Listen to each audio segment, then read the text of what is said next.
TJ, kasi marami ng celebrities, especially actors, do you get pressure to stay in shape or and pati sa talent mo? And what do you do to maintain your status?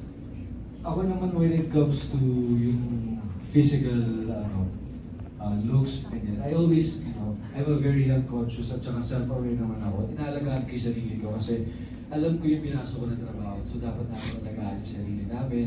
Not just physically, but emotionally and, mentally. And kung yun sa talent naman, syempre we will do workshop. And thankful din ako that I still have other opportunities, not just here in the Philippines, like Indonesia, Malaysia. So pag feeling ko wala akong trabaho, yun, mini-message ko sila and then they give me projects. But sabi ko kasi, mas priority ko muna dito sa Pilipinas, may gagawin ako dito.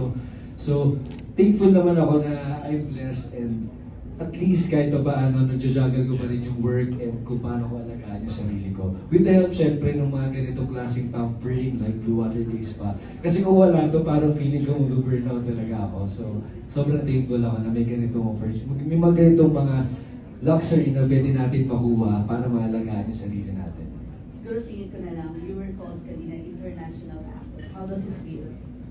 Actually, hindi na siya pumapasok sa isip ng international actor, pero pag talagang inisip ko na lang talaga na sobrang surreal yung feeling. Kasi konti lang yung mga nabibigyan ng opportunity na makapagtrabaho sa ibang bansa. At ako naman, sobrang na-enjoy ko kasi parang nasa Pilipinas din naman ako pag nandun ako sa Indonesia. Talagang yung language lang yung iba. Same lang yung work ethics, pati yung time.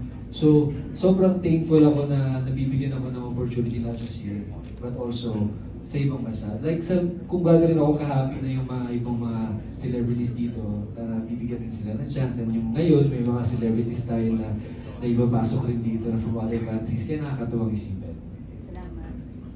Thank you so much for being so generous with your answers, TJ. And again, to our media friends, thank you so much for your questions.